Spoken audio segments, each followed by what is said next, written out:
3 साल पहले मैंने एक साथ 4 लड़कियों को डेट किया था, जिसे पता चलने के बाद अपनी एक्स गर्लफ्रेंड से पीछा छुड़ाने के लिए मैं मंदिर भाग जाता हूँ और वहां पूरे 3 साल तक रहता हूँ। 3 साल बाद मैं वापस क्लाउड सिटी लौटता हूँ। मैं सोचता हूँ कि अब सीरियसली काम करूंगा और लड़कियों से दूर रहूंगा, लेकिन मैं जहां भी जाता हूँ वहां मुझे अपनी कोई न कोई एक्स गर्लफ्रेंड मिल जाती है। रूम रेंट करने जाता हूँ जिस पर मकान मालकिन भी मेरी एक्स गर्लफ्रेंड निकलती है। जॉब ढूंढने जाता हूँ जिस पर वहां भी मेरी एक्स गर्लफ्रेंड मिल जाती है। टीवी सीरीज देखता हूँ जिसमें मेन फीमेल कैरेक्टर भी मेरी एक्स गर्लफ्रेंड ही होती है। मैं समझ नहीं पाता कि आखिर मेरे साथ ऐसा ही क्यों होता है। मेरी एक्स गर्लफ्रेंड्स अभी तक मुझसे नाराज होती हैं और हर रात चुपके से मेरे बेड तक पहुंच जाती हैं। अचानक एक लड़ाई और तेज आवाज से मेरी आंख खुल जाती है। तभी कार में अनाउंसमेंट होता है, युनचेंग स्टेशन आने वाला है, सभी लोग उतरने की तैयारी कर लें। यह सुनकर मैं धीरे से खुद से कहता हूँ, अच्छा हुआ, वो सब बस एक लंबा नाइटमेयर था। स्टेशन के बाहर पहुंचते ही कुछ लड़कियां मेरी तरफ उंगली करके देखने लगती हैं, जिस पर वो कहती हैं, उस लड़के को देखो कितना हैंडसम है। अगर पहले वाली बात होती तो मैं थोड़ा एंजॉय करता, लेकिन अब मुझे सिर्फ डर लगता है। इसके बाद मैं अपने प्लान के हिसाब से नान्यांग में घर रेंट करने पहुंचता हूं। एजेंट ली वेइचियांग बड़े एक्साइटमेंट के साथ मुझे एक नए लग्जरी अपार्टमेंट में लेकर जाता है। वह कहता है, ये 70 स्क्वायर मीटर का फ्लैट है, इतना बड़ा और लग्जरी, और अभी सिर्फ 1000 युआन में मिल रहा है। जिस पर मैं हैरान होकर पूछता हूँ, ब्रदरली, ये घर सच में सिर्फ 1000 युआन का है? मुझे यकीन ही नहीं होता, इतना सस्ता होना तो हद से ज्यादा है। जिस पर ली वेइकियांग मुस्कुराते हुए कहता है, टेंशन मत लो, मैं कोई फ्रॉड नहीं हूँ। ये लग्जरी अपार्टमेंट पहले स्कूल डिस्ट्रिक्ट हाउस था, लेकिन अब इसके दाम गिर गए हैं। लैंडलॉर्ड बस जल्दी से पैसे वापस पाना चाहती है। यह सुनकर मैं बहुत खुश हो जाता हूँ। मुझे लगता है कि मेरे अच्छे दिन शुरू हो रहे हैं और मैं तुरंत कॉन्ट्रैक्ट साइन कर देता हूँ। इसके बाद ली वेइचियांग मुझसे कहता है कि मैं थोड़ा वेट करूं। वो नीचे जाकर लैंडलॉर्ड को लेकर आता है और हैंडओवर करवा देता है। ज्यादा देर नहीं होती, तभी बाहर से ली वेइकियांग की आवाज आती है। उसके साथ एक लड़की अंदर आती है जिसके हाथ में नीली अम्ब्रेला होती है। वह हंसते हुए कहती है, तुमने तो बहुत अच्छा काम किया, इतनी जल्दी ये फ्लैट रेंट पर दे दिया। मैं अचानक मुड़कर उसके पैरों की तरफ देखता हूँ। दरवाजे से अंदर आते ही उसकी हाई हील्स सबसे पहले नजर आती हैं और उसके सफेद पैर के टखने पर एक खास बर्थ मार्क बना होता है। यह देखकर मैं तुरंत वॉशरूम में छिप जाता हूँ। तभी बाहर लिविंग रूम से लैंडलॉर्ड की आवाज आती है, वो आदमी कहाँ है? जिस पर मैं अपनी आवाज बदलकर कहता हूँ, मेरे पेट में दर्द है, मुझे थोड़ा टाइम लगेगा, या फिर आप वीचैट छोड़ दीजिए, मैं बाद में ऐड कर लूंगा। मैं अपनी आवाज छुपाने की कोशिश करता हूँ, लेकिन बाहर वाली औरत अचानक ली वेइचियांग से पूछती है, मिस्टर, जो की आवाज कुछ अजीब नहीं लग रही, क्या ऐसी बहुत तेज चल रहा है? जिस पर उसे सर्दी हो गई है। लेकिन अगले ही पल वो अचानक पूछती है, तुमने अभी उसे मिस्टर झाओ कहा था, उसका पूरा नाम क्या है? जिस पर ली वेइकियांग कहता है, मैं बताना भूल गया, उस आदमी का नाम झाओ यांग है और वो अभी अभी क्लाउड सिटी वापस लौटा है। यह सुनते ही बाहर से एक अजीब सी हंसी सुनाई देती है। फिर धीरे धीरे कदमों की आवाज मेरी तरफ आने लगती है, जिसके बाद वो वॉशरूम के दरवाजे पर नॉक करती है और कहती है, झोयांग, अब नाटक बंद करो और जल्दी बाहर आओ। मैं गहरी सांस लेता हूँ और मजबूरी में दरवाजा खोल देता हूँ। काफी देर तक चुप रहने के बाद मैं ऑकवर्ड तरीके से मुस्कुराकर कहता हूँ, शाओ शुआंग। मेरे सामने खड़ी लड़की शु शाओ शुआंग होती है। वो युनचेंग यूनिवर्सिटी की सबसे फेमस लड़की हुआ करती थी और फिर वो उन्हीं 4 लड़कियों में से एक होती है जिन्हें मैंने एक साथ डेट किया था। मुझे आज भी वो दिन याद है जब वो पहली बार कॉलेज में आई थी। उसने नीली रिबन लगा रखी थी, काली ड्रेस पहनी थी। उसके लंबे पैर और कॉन्फिडेंट एटीट्यूड ने आते ही सबका अटेंशन अपनी तरफ खींच लिया था, जिस पर बहुत सारे लोग तुरंत उसके पीछे पड़ गए थे। लेकिन बात मेरी सोच से भी ज्यादा आसानी से हो गई थी, क्योंकि ये लड़की सेन यान फैमिली की बेटी थी और सिर्फ 1 महीने के अंदर ही वो मुझ पर पूरी तरह फिदा हो गई थी। उस वक्त वो मेरे लिए इतनी क्रेजी हो गई थी कि उसने यहाँ तक कह दिया था कि वो मुझे अपनी कंपनी का बॉस बना देगी और खुद मेरे साथ रहेगी। वो जितनी क्यूट थी उतनी ही खतरनाक भी थी। जब मेरा 4 लड़कियों वाला राज खुल गया था, तब सबसे पहले उसी ने मेरे ऊपर मिलियन युआन रिवॉर्ड लगा दिया था। अगर मुझे अपनी 4 एक्स गर्लफ्रेंड्स में से किसी एक से सबसे ज्यादा डर लगता था तो वो डेफिनेटली चू शाओशुआंग ही थी। इस वक्त इस रेंट वाले घर में माहौल बहुत अजीब हो जाता है, जिस पर ली वेइचियांग समझ जाता है कि मामला ठीक नहीं है और वो चुपचाप वहां से निकल जाता है। मैं जल्दी से कहता हूँ, ब्रदरली, ये घर मेरे लिए सही नहीं है, मुझे मेरा डिपॉजिट भी नहीं चाहिए, मैं ये घर रेंट नहीं करूंगा। जिस पर शु शाओशुआंग मुझे घूरते हुए कहती है, क्या तुम फिर से भागना चाहते हो? कॉन्ट्रैक्ट साइन हो चुका है, अब इतनी आसानी से नहीं जा सकते। अगर तुमने जाने की कोशिश की तो मैं तुम्हें कोर्ट में घसीट दूंगी। मैं अभी अभी क्लाउड सिटी वापस आया होता हूँ और वो आते ही मुझे केस में फंसाने की धमकी देने लगती है। मेरी जॉब भी अभी तक फिक्स नहीं हुई होती, मैं सच में इतना झंझट नहीं झेल सकता। जिस पर मैं तुरंत अपना एटीट्यूड बदल देता हूँ और हंसते हुए कहता हूँ,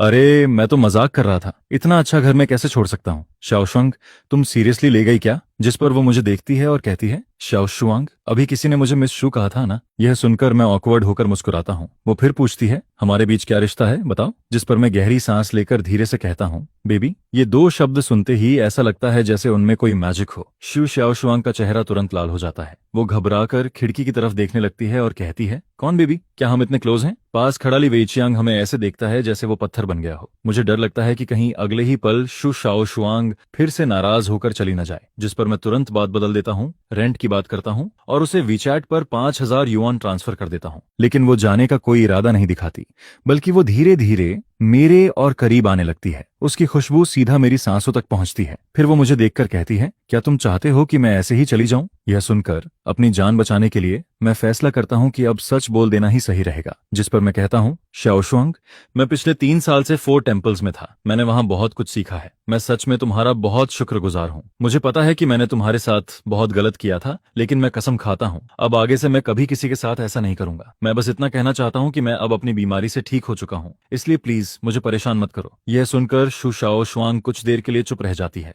उसकी आंखों में हैरानी और घबराहट साफ दिखाई देती है। फिर वो धीरे से कहती है, तुम्हें सच में समझ आ गया है कि तुमसे गलती हुई थी? जिस पर मैं तुरंत कहता हूँ, हाँ सच में, अब मैं अच्छे से रहूंगा। जिस पर वो कहती है, मैं तुम्हें इतनी आसानी से माफ नहीं करूंगी, लेकिन अगर तुम अच्छे से बिहेव करोगे तो मैं इस बारे में सोच सकती हूँ। वो सोचती है कि मैं उससे पैचअप की बात कर रहा हूँ और मैं सोचता हूँ कि वो मेरे ऊपर लगाए गए हंट ऑर्डर की बात कर रही है। इस तरह हम दोनों बिल्कुल अलग बात सोचते हुए भी एक अजीब से एग्रीमेंट पर पहुंच जाते हैं। इसके बाद किसी तरह मैं शु शाओशुआंग को वहां से भेज देता हूँ। वो अपने 3 मिलियन से भी ज्यादा की पिंक कार में बैठकर चली जाती है। उसकी 720S देखकर उसका रियल एटीट्यूड साफ दिखता है, लेकिन मुझे बस इस बात की खुशी होती है कि मैं एक और दिन बच गया। अगले दिन मैं जॉब ढूंढने निकलता हूँ, लेकिन वहां भी मेरी हालत खराब हो जाती है। मेरा मेजर मार्केटिंग होता है, लेकिन 3 साल तक मंदिर में रहने और दुनिया से कटे रहने की वजह से मेरा रिज्यूमे लगभग खाली होता है। हालांकि बाहर की दुनिया को मैं यही बताता हूं कि मैं पिछले 3 साल से फेल था, लेकिन इसके बावजूद हर कंपनी का एचआर मुझे देखकर अजीब रिएक्शन देता है। पूरी तरह थक कर मैं आखिरी कंपनी में पहुंचता हूं। वहां इंटरव्यू रूम के बाहर कंपनी के स्टूडियो में कुछ गड़बड़ चल रही होती है। कोई कहता है कि किसी मॉडल की उंगली टूट गई है और इसी वजह से शूटिंग रुक गई है। जिस पर मैं मन ही मन सोचता हूं, क्या मैं 3 साल का बच्चा हूं जो इस तरह का बहाना मान लूंगा? तभी अंदर से एक आदमी गुस्से में कहता है, झो वेनेओ से कह दो कि मोशन मीडिया अब आगे कभी उसके साथ काम नहीं करेगी। वो खुद को समझता क्या है? इसी बीच मिस्टर झांग गुस्से में बाहर निकलता है। उसी समय मैं अपना मुड़ा हुआ रिज्यूमे हाथ में लेकर उदास चेहरा बनाए मीटिंग रूम से बाहर निकल रहा होता हूँ। मैं अभी हॉलवे से पूरी तरह बाहर भी नहीं निकल पाता। तभी उसकी नजर मुझ पर पड़ती है। वो मुझे ऊपर से नीचे तक देखता है और अगले ही पल उसका चेहरा बदल जाता है, जिस पर वो शॉक्ड होकर धीरे से कहता है, झो यांग। मैं मोशन मीडिया से बाहर निकलता हूँ। मेरा मूड पूरी तरह खराब हो चुका होता है। डिपॉजिट का पैसा भी खत्म होने वाला होता है और मैं सोचने लगता हूँ कि अब शायद मुझे खाना डिलीवर करना पड़ेगा। मैं अभी यही सोच ही रहा होता हूँ, तभी पीछे से वही एचआर भागते हुए आता है जिसने अभी मेरा इंटरव्यू लिया था। वो हाँफते हुए कहता है, 1 मिनट रुको। फिर वो कहता है, हमें लगता है कि तुम्हारी कंडीशन बहुत अच्छी है। क्या तुम्हें हमारे यहाँ काम करने में इंटरेस्ट है? यह सुनकर मेरी जिंदगी जैसे अचानक ऊपर नीचे होने लगती है। मुझे लगता है कि शायद मेरी सिंसियरिटी ने उन्हें इम्प्रेस कर दिया। मैं तुरंत कहता हूँ कि मैं मार्केटिंग का काम बहुत अच्छे से कर सकता हूँ, लेकिन मेरी बात पूरी होने से पहले ही एचआर ऑकवर्ड होकर मुझे रोक देता है। वो कहता है, असल में हम तुम्हें मार्केटिंग की जॉब नहीं देना चाहते, हम तुम्हें मॉडल बनाना चाहते हैं। यह सुनकर मैं कुछ देर के लिए चुप रह जाता हूँ।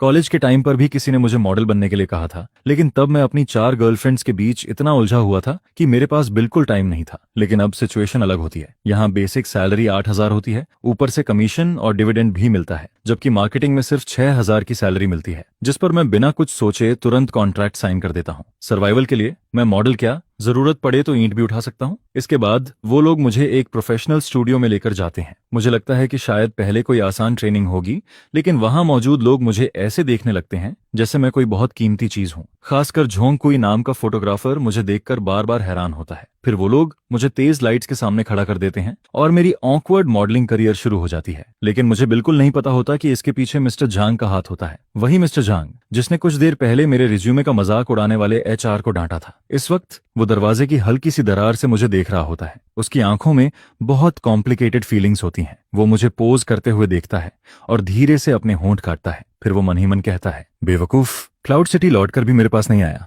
और यही मिस्टर झांग दरअसल मोक्सिन मीडिया की बॉस जेंग यूवेई होती है। वो मेरी दूसरी एक्स गर्लफ्रेंड होती है। पूरी शूटिंग में करीब 5 घंटे लग जाते हैं। मैं अभी ठीक से सांस भी नहीं ले पाता। तभी एक असिस्टेंट मेरे पास आता है और कहता है, मिस्टर झांग आपसे मिलना चाहती हैं, प्लीज मेरे साथ आइए। मैं अंदर जाता हूँ। बॉस चेयर पर एक औरत मेरी तरफ पीठ करके बैठी होती है।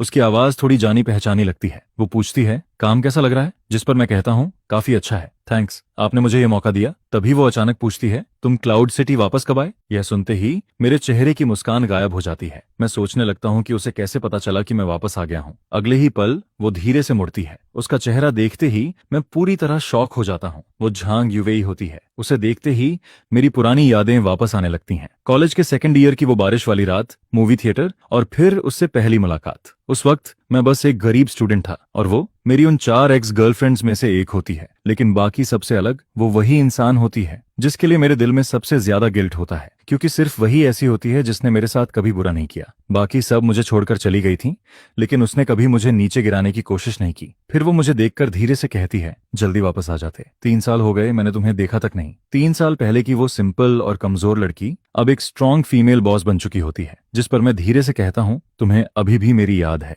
वो हल्का सा मुस्कुराती है और कहती है, मुझे लगा था तुम जैसे बड़े स्कमबैग मुझे भूल चुके होगे। यह सुनकर मैं शर्मिंदा होकर अपना सिर नीचे कर लेता हूँ। फिर मैं उसे पिछले 3 साल की सारी बातें बता देता हूँ, मंदिर में रहना, भागते रहना और बाकी सब कुछ। मेरी बात सुनने के बाद वो धीरे से अपना हाथ मेरे सिर पर रखती है, बिल्कुल वैसे ही जैसे वो पहले किया करती थी, क्योंकि वो मुझसे 2 साल बड़ी होती है और हमेशा मेरी केयर करती थी। उसकी इतनी सॉफ्टनेस देखकर मुझे शुशाओ शुआंग की धमकी से भी ज्यादा बुरा फील होने लगता है। मैं टाइम देखता हूँ, लगभग रात के 12 बज चुके होते हैं। बाहर बारिश भी हो चुकी होती है और सबवे भी बंद हो चुकी होती है। जिस पर मैं कहता हूँ, कोई बात नहीं, मैं टैक्सी लेकर चला जाऊंगा। लेकिन मैं अपनी बात पूरी करूं उससे पहले ही झेंग युवेई खड़ी हो जाती है। वो अपनी कार कीज उठाती है और सीधे कहती है, मैं तुम्हें घर छोड़ देती हूँ। यह सुनकर मेरे होश उड़ जाते हैं। अगर वो मुझे घर तक छोड़ने गई और नीचे शु श्याओ शुआंग मिल गई तो सब खत्म हो जाएगा। लेकिन झांग युवेई मेरी कोई बात नहीं सुनती। वो मुझे सीधा अपनी कार में बैठा लेती है। रास्ते में वो मेरी तरफ देखकर धीरे से सांस छोड़ती है और कहती है, सच में तुम अभी भी वैसे ही हो, तुम बिल्कुल नहीं बदले। मुझे वो पुराना टाइम याद आ जाता है जब तुम मेरे साथ रहते थे।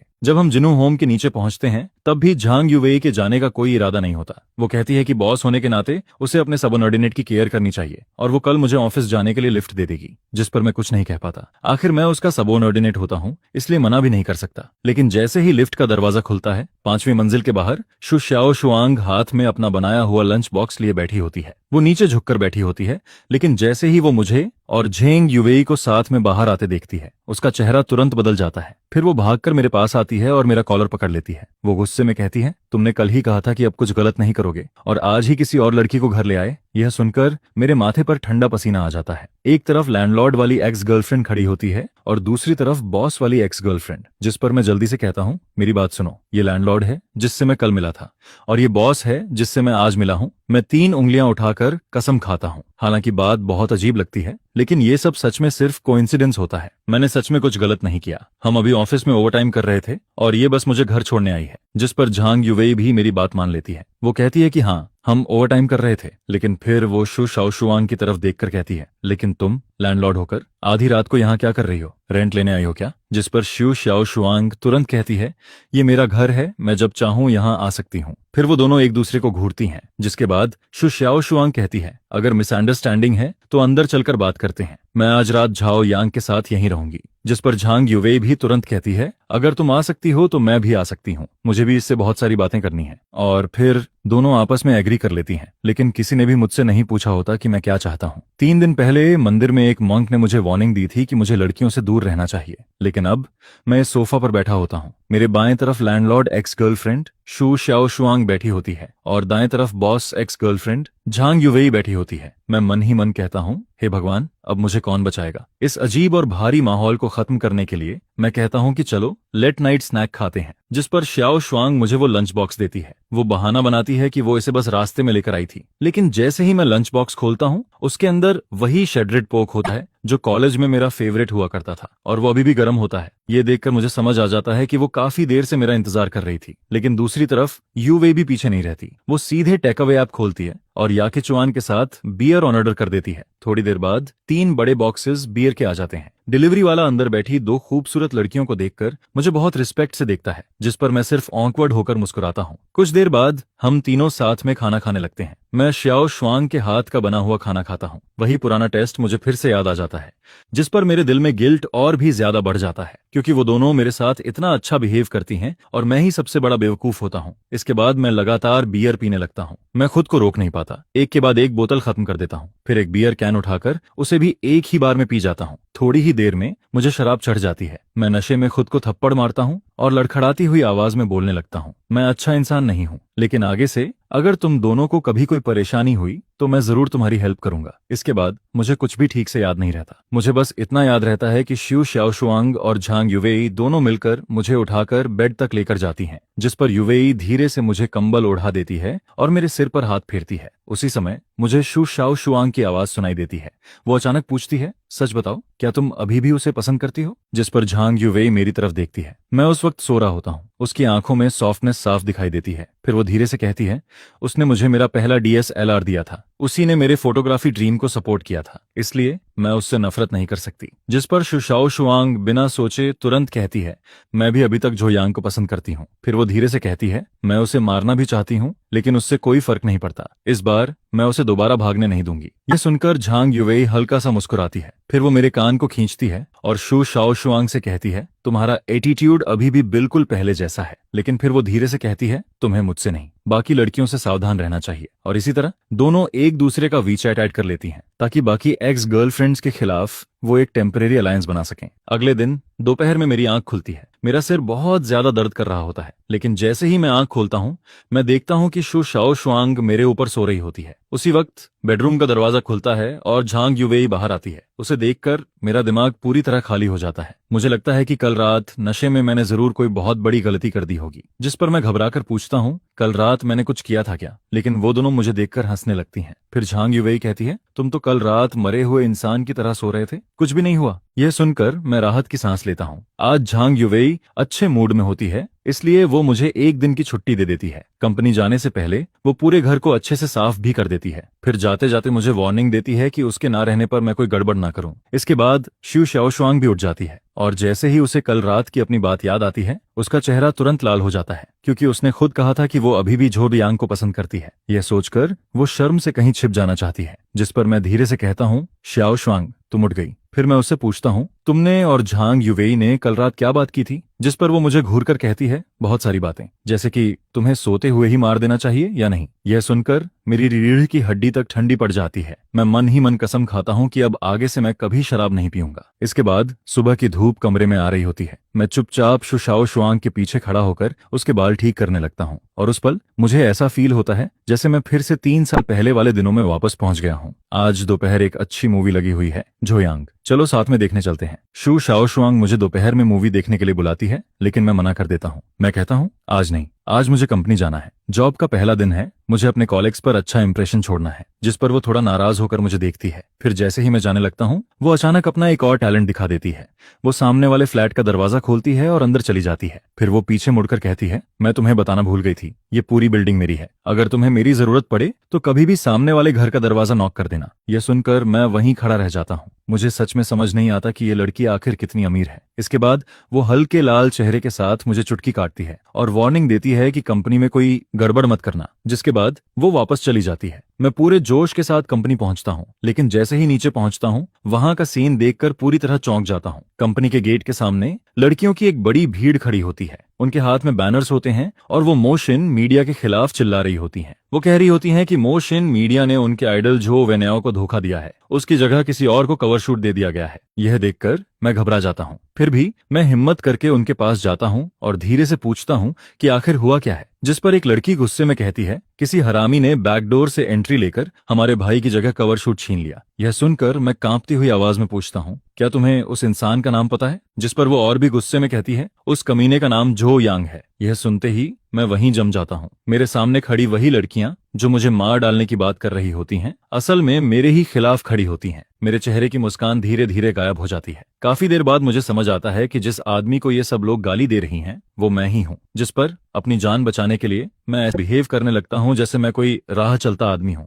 लेकिन मैं उन फैन गर्ल्स को कम समझ लेता हूँ। किसी ने ग्रुप में मेरी फोटो भेज दी होती है और अगले ही पल मेरी पहचान खुल जाती है, जिस पर सारी लड़कियां मेरी तरफ देखने लगती हैं। फिर वो जोर जोर से चिल्लाने लगती हैं। मैं जल्दी से कहता हूँ, मैं उस स्टार को जानता भी नहीं हूँ, लेकिन वो मेरी बात सुनने की जगह और ज्यादा गुस्सा हो जाती हैं। फिर वो लोग झांग युवेई को भी गालियां देने लगती हैं। वो कहती हैं, झांग सरनेम वाली बॉस भी कोई अच्छी नहीं है, उसने जरूर तुम्हें अपने पास रख लिया होगा, तभी तुम्हें ये मौका मिला है। जिस पर मेरा चेहरा तुरंत बदल जाता है। मुझे गाली दो, मैं सह सकता हूँ, लेकिन मैं झांग युवेई के बारे में एक शब्द भी गलत नहीं सुन सकता। अगले ही पल मैं अपना हाथ उठाता हूँ और सबसे ज्यादा गाली देने वाले 180 पाउंड के आदमी को सीधा पंच मार देता हूँ। वो आदमी सीधे पीछे जाकर भीड़ में गिर जाता है और फिर पूरा माहौल अचानक बिगड़ जाता है। चारों तरफ चीखने की आवाज आने लगती है, लड़कियां मेरी तरफ भागने लगती हैं। लेकिन 3 साल मंदिर में रहने की वजह से मेरा शरीर पहले से बहुत मजबूत होता है। मेरी हाइट भी 1.85 मीटर होती है, इसलिए मैं भीड़ के बीच खुद को बचाने की कोशिश करता हूँ। उसी वक्त ऊपर ऑफिस में जहां युवई मुझे खिड़की से देख रही होती है। पहले तो वो मुझे देखकर हल्का मुस्कुराती है, लेकिन जैसे ही उसे पता चलता है कि मुझे मारा जा रहा है, उसका चेहरा तुरंत बदल जाता है, जिस पर वो घबराकर नीचे भागती है। जब वो नीचे पहुंचती है तब तक मेरे चेहरे से खून निकल रहा होता है। यह देखकर उसका चेहरा पूरी तरह सफेद पड़ जाता है। उसके दिल में बहुत दर्द होता है, लेकिन उसे इस बात का दुख नहीं होता कि मैंने उन लड़कियों को मारा। उसे इस बात का दुख होता है कि मेरी वजह से उसकी कंपनी को नुकसान हो सकता है, क्योंकि अगर ये बात हॉट सर्च पर चली गई तो मोशन मीडिया की 3 साल की मेहनत बर्बाद हो सकती है। जिस पर झांग युवेई जल्दी से मेरे पास आती है। वो दोनों हाथों से मेरा चेहरा पकड़ती है और चेक करती है कि मुझे कितनी चोट लगी है। जब उसे पता चलता है कि चोट ज्यादा नहीं है, तब वो अचानक गुस्से में कहती है, क्या तुम पागल हो? मैंने तुम्हें छुट्टी दी थी, फिर तुम कंपनी क्यों आए? जिस पर मैं धीरे से कहता हूँ, सिस्टर वेई, गुस्सा मत हो। फिर मैं कहता हूँ, तुम बस ये बोल देना कि मैं टेम्परेरी वर्कर हूँ, सारी गलती मेरे ऊपर डाल दो और मुझे निकाल दो। मैं सोचता हूँ कि वो कंपनी की वजह से परेशान है, इसलिए मैं उसे बचाना चाहता हूँ। लेकिन मेरी बात सुनकर वो कुछ देर के लिए चुप रह जाती है। ऐसा लगता है जैसे वो कुछ कहना चाहती है, लेकिन उससे पहले ही पुलिस मुझे पकड़कर ले जाती है और अब मुझे 7 दिन की डिटेंशन होने वाली होती है। जैसा मैंने सोचा था वही होता है। थोड़ी ही देर में मीडिया कंपनी के एक मेल एम्प्लॉय और फीमेल फैंस के बीच हुई लड़ाई हॉट सर्च पर आ जाती है। हर तरफ न्यूज फैल जाती है। इंटरनेट पर ऐसे वीडियोस घूमने लगते हैं जिन्हें जानबूझकर एडिट किया गया होता है, जिस पर मुझे विलेन की तरह दिखाया जाता है, जैसे सारी गलती सिर्फ मेरी हो। उसी समय शाम को युंगवांग बिल्डिंग के नीचे एक ब्लैक नैनी कार आकर रुकती है। उसमें से एक लंबी खूबसूरत लड़की बाहर निकलती है। उसकी खूबसूरती देखते ही हर कोई उसे पहचान लेता है। वो पेरेंट्स होती है, एंटरटेनमेंट इंडस्ट्री की सबसे फेमस एक्ट्रेस। वो आज की सबसे बड़ी स्टार होती है और साथ ही इमोशन मीडिया की सबसे इंपॉर्टेंट आर्टिस्ट भी होती है। लिफ्ट में उसका असिस्टेंट उसे मेरे फाइट वाला हॉट सर्च दिखाता है। वो मजाक में कहता है जो वेनेओ के फैंस को किसी ने पीट दिया, लेकिन जैसे ही पेरेंट्स उस वीडियो में मेरा चेहरा देखती है, उसका चेहरा अचानक बदल जाता है। उसके हाथ कांपने लगते हैं। फिर वो धीरे से पूछती है, इस आदमी का नाम क्या है? जिस पर असिस्टेंट कहता है, इसका नाम जो यांग है, ये मोशन मीडिया का नया मेल मॉडल है और अभी इसे पुलिस पकड़ कर ले गई है। यह सुनते ही पेरेंट्स की आंखों में एक अजीब सी चमक आ जाती है। फिर वो तुरंत कहती है, आज रात के अंदर जो यांग से जुड़ी सारी हॉट सर्च हटा दो। उसकी आवाज गुस्से और एक्साइटमेंट से कांप रही होती है। सारे मीडिया रिसोर्सेज इस्तेमाल करो, जो वेनेओ के सारे काले राज निकालो और उस फाइट वाली वीडियो का ओरिजिनल वर्जन भी ढूंढो। मैं चाहती हूँ कि जो वेनेओ अभी के अभी खत्म हो जाए। इस बार जो यांग ने किसी नॉर्मल मुसीबत को नहीं छेड़ा था। इस बार उसने सीधे अपनी एक्स गर्लफ्रेंड्स को मैदान में बुला लिया था। और जिस रात मैं लॉकअप में पहली बार सो रहा होता हूँ, उसी रात कुछ लोग पूरी रात जागने वाले होते हैं। उसी समय शु शाओशुआंग किचन में गाना गुनगुनाते हुए मेरे लिए पोटैटो बीफ स्टू बना रही होती है। वो पूरे खुश मूड में होती है, क्योंकि वो सोच रही होती है कि मैं बाहर आते ही उसके साथ मूवी देखने जाऊंगा। लेकिन तभी झांग युवे का वीचैट मैसेज आता है। उसमें लिखा होता है कि झाओ यांग लड़ाई की वजह से 7 दिन के लिए अंदर चला गया है। यह सुनते ही शु शाओशुआंग का पूरा मूड खराब हो जाता है। उसका सारा स्वीट सपना उसी वक्त टूट जाता है और जैसे ही उसे पता चलता है कि यह सब झो वेनेओ नाम के एक ट्रैफिक स्टार की वजह से हुआ है, उसकी आंखें तुरंत ठंडी हो जाती हैं। जिस पर वो तुरंत किसी को फोन लगाती है और कहती है, मुझे तुमसे एक काम करवाना है। उधर उसी वक्त झो वेनेओ एक आलीशान मैंशन में लगभग 50 साल की एक औरत के साथ जश्न मना रहा होता है। उसे लगता है कि उसने सारी गंदगी मेरे ऊपर डाल दी है और अब मैं पूरी तरह बर्बाद हो जाऊंगा। वो मन ही मन सोचता है कि अब मैं हमेशा के लिए खत्म हो चुका हूँ। लेकिन अगली सुबह उसके सामने कुछ और ही होने वाला होता है। सुबह सुबह उसका असिस्टेंट घबराया हुआ उसके पास आता है और कहता है, ब्रदर याओ, बहुत बड़ी प्रॉब्लम हो गई है। जिस पर झो वेनेओ जल्दी से वेबो खोलता है और वहां जो वो देखता है उसे देखकर उसके होश उड़ जाते हैं। टॉप 50 ट्रेंडिंग में से 32 टॉपिक्स सिर्फ उसी के खिलाफ होते हैं। उसके नाइट क्लब वाले स्कैंडल्स, उसके पुराने अफेयर्स और उसके सारे डर्टी सीक्रेट्स एक एक करके सामने आने लगते हैं। और फिर सबसे बड़ा धमाका होता है। उसकी उस उम्र दराज औरत के साथ वाली हाई डेफिनेशन फोटोजेस पूरी इंटरनेट पर फैल जाती हैं। लेकिन सबसे ज्यादा डेंजरस चीज होती है उस फाइट वाले केस का सच बाहर आना। पूरा ओरिजिनल वीडियो सामने आ जाता है और उसमें साफ दिखता है कि मैं किसी को बिना वजह नहीं मारता। मैं सिर्फ इसलिए फाइट करता हूँ क्योंकि उन्होंने मुझे मजबूर किया था। जिस पर पूरी पब्लिक ओपिनियन अचानक बदल जाती है। मैं विलेन से विक्टिम बन जाता हूँ और झो वेनेओ, जिसकी इमेज पहले परफेक्ट थी, वो एकदम नीचे गिर जाती है। उसके सारे ब्रांड डील्स कैंसिल हो जाते हैं, सारे एंडोर्समेंट्स खत्म हो जाते हैं और फिर युनचेंग का सबसे बड़ा ब्लैक मटेरियल ग्रुप सीधा ऑर्डर देता है कि अब पूरे इंडस्ट्री में झो वेनेओ को बैन किया जाएगा। जिस पर झो वेनेओ अपने बेड पर बैठा रह जाता है। उसका चेहरा पूरी तरह सफेद पड़ जाता है। उसे समझ ही नहीं आता कि उसने आखिर किस इंसान को नाराज कर दिया। उसे बिल्कुल नहीं पता होता कि उस ब्लैक मटेरियल ग्रुप का चेयरमैन शुडागुओ होता है और जो शु शाओशुआंग मेरे लिए किचन में खाना बना रही होती है वो उसी शु डागुओ की बेटी होती है। उसने मुझसे नहीं, मेरी एक्स गर्लफ्रेंड से पंगा ले लिया था और इस बार उसने गलत इंसान को छेड़ दिया था। 7 दिन बाद मेरी डिटेंशन खत्म हो जाती है। मैं सोच रहा होता हूँ कि अब बाहर निकलते ही मेरी जिंदगी पूरी तरह खराब हो जाएगी, क्योंकि मैं नहीं चाहता कि झांग यूवेई की कंपनी पर कोई असर पड़े। इसलिए मैं फैसला करता हूँ कि सारी गलती मैं अकेले अपने ऊपर ले लूंगा। लेकिन जैसे ही मैं पुलिस स्टेशन से बाहर निकलता हूँ वहां रिपोर्टर्स की भीड़ खड़ी होती है, जिस पर मैं कहता हूँ चाहे वार्निंग देना हो या फाइट करना, सब मैंने अपनी मर्जी से किया था। मुझे बस झो विनय पसंद नहीं था, इसलिए मैंने उसे मारा। मैं सोचता हूँ कि अब सब लोग मुझे गालियां देंगे, लेकिन उल्टा रिपोर्टर्स मुझे अजीब नजरों से देखने लगते हैं। कुछ लोग तो मुझे थम्स अप तक दे देते हैं। यह देखकर मैं पूरी तरह कंफ्यूज हो जाता हूँ। उसी समय झांग यूवेई जल्दी से कार लेकर वहां पहुंचती है। वो मुझे बैठाती है और मुस्कुराते हुए कहती है, अपना फोन देखो। जिस पर मैं फोन खोलता हूँ और मुझे पता चलता है कि इन 7 दिनों में पूरी दुनिया बदल चुकी होती है। जो वेनेओ के सारे सीक्रेट्स बाहर आ चुके होते हैं। उसके अफेयर्स, उसके लाइज, उसकी चीटिंग, सब कुछ इंटरनेट पर फैल चुका होता है। और मैं, जिसने गुस्से में किसी को मारा था, अचानक लोगों की नजर में हीरो बन गया होता हूँ। जिस पर झांग यूवेई अचानक कार रोक देती है। फिर वो मेरी तरफ देखती है। उसकी आंखें थोड़ी नम होती हैं। फिर वो धीरे से पूछती है, झोयांग, मैंने उस दिन पूरी वीडियो देखी थी, क्या तुमने उनसे सिर्फ इसलिए फाइट की क्योंकि वो मुझे गालियां दे रहे थे? जिस पर मैं धीरे से कहता हूँ, वो लोग बहुत बुरा बोल रहे थे, लेकिन मैं अपनी बात पूरी करूं उससे पहले ही जेंग यूवेई की आंखों से आंसू निकलने लगते हैं। वो मेरा हाथ पकड़ लेती है और कहती है, तो फिर तुमने मुझे पहले क्यों नहीं बताया? मैं उसे देखकर कुछ कहने ही वाला होता हूँ, लेकिन अगले ही पल वो अचानक मेरा सिर पकड़ लेती है और फिर उसके नरम होंठ सीधे मेरे होंठों पर आ जाते हैं। यह देखकर मैं पूरी तरह फ्रीज हो जाता हूँ, जिस पर झांग यूवेई भी तुरंत लाल हो जाती है। फिर वो जल्दी से कार स्टार्ट करती है और मुझे वापस कंपनी लेकर जाने लगती है। लेकिन अंदर ही अंदर वो एक फैसला कर चुकी होती है। वो मन ही मन कहती है, सॉरी शाओशुआंग, लेकिन मैं अब भी झाओ यांग को छोड़ नहीं सकती। इसके बाद पूरी कार में अजीब सा माहौल हो जाता है। मैं बार बार अभी वाला किस याद करता रहता हूँ। 3 साल की मेहनत और कंट्रोल सब एक किस से टूटता हुआ महसूस होता है। उधर झांग यूवेई भी स्टीयरिंग पकड़कर चुप बैठी होती है। ऐसा लगता है जैसे उसे भी अपनी हरकत पर शर्म आ रही हो। उसे डर होता है कि कहीं मैं उससे दूर ना हो जाऊं। कुछ देर बाद हम कंपनी पहुंच जाते हैं, लेकिन जैसे ही झांग यूवेई कंपनी के बाहर खड़ी एक सफेद स्पोर्ट्स कार को देखती है, उसका चेहरा तुरंत बदल जाता है। वो बिना कुछ बोले मुझे सीधे फर्स्ट फ्लोर के मीटिंग रूम में धकेल देती है और कहती है कि मैं बाहर ना निकलूं, क्योंकि बाहर मेरी तीसरी एक्स गर्लफ्रेंड आ चुकी होती है। उसका नाम पेई ल्यूसी होता है। वो एंटरटेनमेंट वर्ल्ड की सबसे फेमस एक्ट्रेस होती है। जैसे ही वो अंदर आती है, वो सीधे पूछती है, झोयांग कहाँ है? उसके चेहरे पर एक अजीब सी स्माइल होती है, जिस पर झांग यूवेई तुरंत कहती है, मैं तुम्हें उससे नहीं मिलने दूंगी। फिर वो गुस्से में कहती है, मैं किसी पागल इंसान को उसके पास नहीं जाने दूंगी, खासकर तुम्हें। क्योंकि झांग यूवेई शु शाओशुआंग से तो नहीं डरती। उसे पता होता है कि शु शाओशुआंग बस गुस्सैल है, लेकिन पेई ल्यूसी अलग होती है। उसकी मेंटल कंडीशन बहुत अनस्टेबल होती है। वो सच में कुछ भी कर सकती है। वो मुझे नुकसान भी पहुंचा सकती है या खुद को भी। जिस पर पेई ल्यूसी पहले तो धमकी देती है कि वो पूरी कंपनी खत्म कर देगी, लेकिन जब झांग यूवेई नहीं मानती तो अगले ही पल पेई ल्यूसी की आंखों में आंसू आ जाते हैं।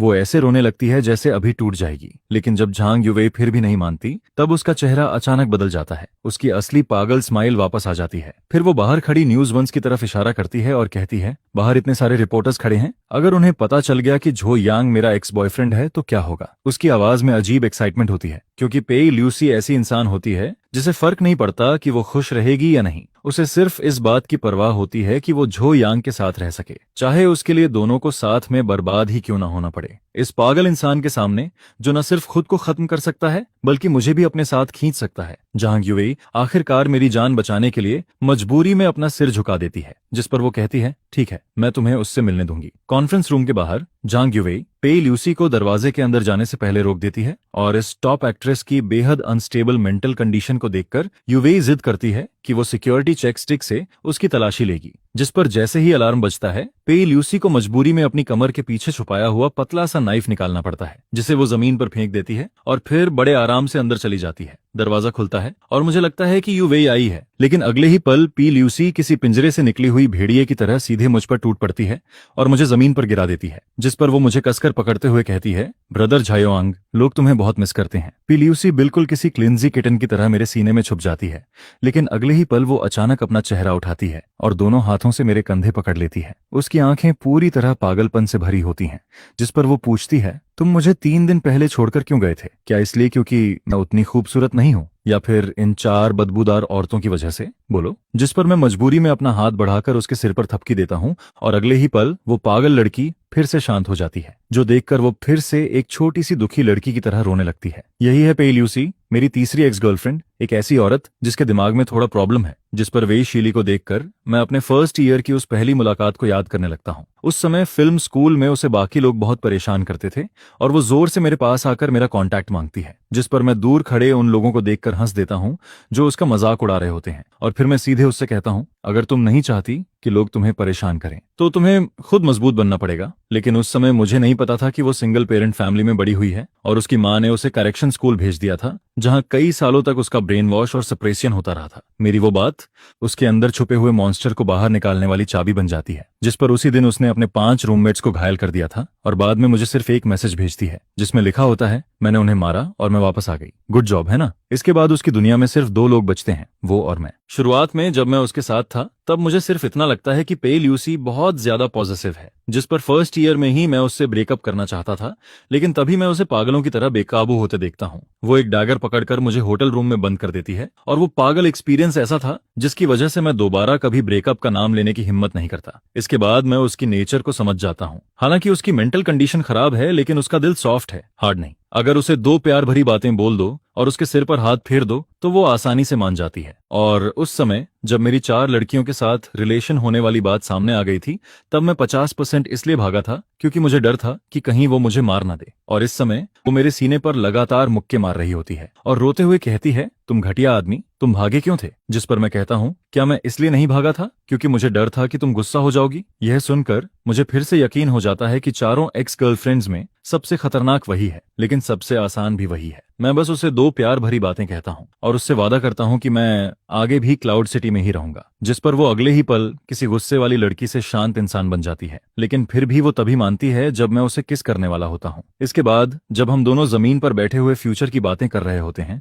तभी वो अचानक कुछ बैंक कार्ड्स निकालती है और फिर वो अपनी पिछले 3 साल की सारी कमाई मुझे दे देती है, जिस पर वो कहती है, ये सब तुम्हारे लिए है ताकि तुम्हें आगे कभी काम न करना पड़े, ठीक है। एक इतनी फेमस एक्ट्रेस की इतनी बड़ी सेविंग को देखकर भी मैं बिना सोचे उसे मना कर देता हूँ, क्योंकि वो मुझे सपोर्ट नहीं करना चाहती, वो सच में मेरा ख्याल रखना चाहती है। जिस पर मैं उससे कहता हूँ, तुम अपनी स्टार वाली लाइफ जीती रहो और मैं यहाँ अपना काम करता रहूंगा, लेकिन मैं तुमसे प्रॉमिस करता हूँ, जब भी तुम मुझे ढूंढने आओगी मैं हमेशा यहीं मिलूंगा। यह सुनकर वो चुपचाप मेरे सीने में आकर लिपट जाती है और आखिरकार वो अपने अंदर की वो एक्सट्रीम कंट्रोल वाली चाहत को थोड़ा छोड़ देती है। उसी समय झांग युवेई दरवाजे पर नॉक करती है और याद दिलाती है कि बाहर के रिपोर्टर्स अब अंदर घुसने वाले हैं, जिस पर मुझे समझ आता है कि ये सारे रिपोर्टर्स असल में पेल यूसी ही लेकर आई थी ताकि झांग युवेई मजबूरी में उसे मुझसे मिलने दे। इसके बाद मैं सिस्टर वेई से माफी मांगने के लिए कहता हूँ, जिस पर पेल यूसी पहले तो इंस्टिंक्टिवली मुंह बना देती है, लेकिन मेरी तरफ देखकर तुरंत मान जाती है, जिस पर वो कहती है, ठीक है, मैं माफी मांग लूंगी, आगे से तुम जो कहोगे मैं वही करूंगी। इसके बाद मैं सेफ तरीके से कॉन्फ्रेंस रूम से बाहर निकल आता हूँ, जिस पर झांग युवेई आखिरकार राहत की सांस लेती है और फिर वो अपना बंद हाथ खोलती है, जिसे देखकर मुझे समझ आता है कि उसने अपने हाथ में कुछ छुपा रखा था। तभी समझ आता है कि अभी थोड़ी देर पहले पेल यूसी इतनी देर तक उसे बाहर क्यों नहीं निकाल रही थी। लेकिन कॉन्फ्रेंस रूम के अंदर दोनों औरतों के बीच थोड़ी देर के लिए एक सीधा सामना होता है, जिस पर पेल यूसी सिर्फ मुझे खुश करने के लिए झांग युवेई के सामने अपना सिर झुकाकर उससे माफी मांगती है। यह देखकर झांग युवेई भी समझ जाती है कि वो पूरी तरह बुरी नहीं है और फिर वो भी धीरे से राहत की सांस लेती है। आखिर में मैं अपने फैमिली वालों से कहता हूँ कि वो उसका थोड़ा ध्यान रखें, और रिपोर्टर्स को हैंडल करते करते पूरे 2 घंटे निकल जाते हैं और मुझे सांस लेने का मौका भी नहीं मिलता, क्योंकि अगले ही पल झांग युवेई के सामने ही पेल यूसी अचानक मेरे सामने दौड़कर आ जाती है, जिस पर वो सीधे मेरे चेहरे को पकड़ती है और मुझे जोर से किस कर देती है। फिर वो शर्माते हुए कहती है, अगर तुम मुझे किस नहीं करोगे तो मैं खुद तुम्हें किस कर लूंगी। यह कहकर वो लाल चेहरा लिए हुए भाग जाती है और जाते जाते भी काफी खुश दिखाई देती है, जिस पर मैं सिर्फ इतना सोचता हूँ, ओह नहीं, मैं फिर से फंस गया। होस्ट, मुझे तुम्हारे लिए सच में बुरा लग रहा है। क्या ये अभी भी बहुत यादगार नहीं लग रहा है? ये मेरी बहन के मीठे होंठ थे या फिर किसी बड़ी स्टार के? मैं इतना डर गया था कि सीधा ऊपर जाने की हिम्मत ही नहीं हुई। जल्दी से घर लौटना पड़ेगा, नहीं तो घर वाली मुझे सच में मार डालेगी। कम्युनिटी में वापस आकर मैं डरते डरते चू शाओशुआंग के घर का दरवाजा खटखटाता हूँ। दरवाजा खुलता है और चू शाओशुआंग अपने बिखरे हुए बाल ठीक कर रही होती है। जैसे ही वो मुझे देखती है, उसे समझ आ जाता है कि मैं अभी भी यही हूँ। उसका पूरा चेहरा थका हुआ और उदास लग रहा होता है, जिस पर मुझे देखते ही पिछले कई दिनों का उसका सारा दुख एकदम से बाहर आ जाता है। वो सीधे मेरे सीने से लगकर रोने लगती है, जिस पर मैं उसके उस थके हुए चेहरे को देखकर अंदर से पूरी तरह गिल्टी फील करता हूँ। पिछले 7 दिनों से वो ठीक से सो भी नहीं पाई थी। उसे हर रात यही सपना आता था कि मैं डिटेंशन सेंटर में फंसा हुआ हूँ और वो सिर्फ मेरी मदद की आवाज सुन रही है। लेकिन जब मैं सही सलामत वापस आ जाता हूँ तब वो अपना सारा डर, गुस्सा और बेचैनी बाहर निकाल देती है, जिस पर वो मेरी पसंद का खाना बनाकर टेबल पर रखती है। मेरी फेवरेट डिश सामने रखी होती है और हाथ धोकर अच्छे से तैयार होने के बाद वो अचानक बहुत ध्यान से पेई ल्यूसी के बारे में पूछने लगती है। तभी मुझे पता चलता है कि पेई ल्यूसी की खबर बाहर आने के अलावा झो वेनेओ के इतनी जल्दी पीछे हटने की वजह शू शाओशुआंग के पीछे खड़ा ऑब्सीडियन ग्रुप भी था। जिस पर शू शाओशुआंग मुझसे पूछती है पेई ल्यूसी के साथ आखिर हुआ क्या था। मुझे चुप देखकर वो तुरंत मेरे पास आ जाती है, जिस पर वो गुस्से और जलन से कहती है उस दिल चुराने वाली बिल्ली को जो मिला वो मुझे भी चाहिए। मैं कुछ समझ पाता उससे पहले ही वो मेरा चेहरा पकड़कर मुझे किस कर देती है, जिस पर मैं अपने होंठ छूता हूँ और फिर से अंदर ही अंदर पछताने लगता हूँ। इसके बाद वो मेरे लिए खाना बनाती रहती है और जब उसका मन थोड़ा शांत हो जाता है तब वो चुपचाप मेरी बाहों में आकर टिक जाती है। वो बहुत ज्यादा थक चुकी होती है, जिस पर मैं उसे धीरे से उठाकर बेडरूम में ले जाता हूँ। वो आधी नींद में मेरा हाथ पकड़ लेती है और 10 सेकंड के अंदर ही सो जाती है। मैं बेड के किनारे बैठकर उसका हाथ धीरे से पकड़े रहता हूँ और उसे गुड नाइट कहता हूँ। लेकिन शहर के दूसरे कोने में